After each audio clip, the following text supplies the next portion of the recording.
Fauquier County in northern Virginia until 3:45 p.m. At 2:49 p.m., a severe thunderstorm was detected 8 miles northeast of Front Royal and was moving east at 35 miles per hour.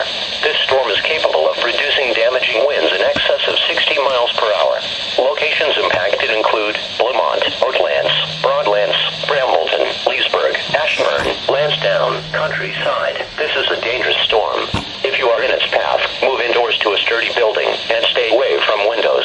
When it is safe to do so, report severe weather to local law enforcement or to the National Weather Service.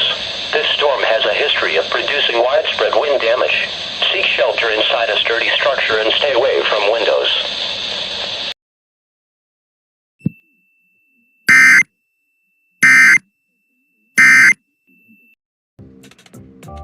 Just heard about it on the news. My ex-wife is dead. Gonna party at my house 6, bring some friends, 1 or 2. And yeah, you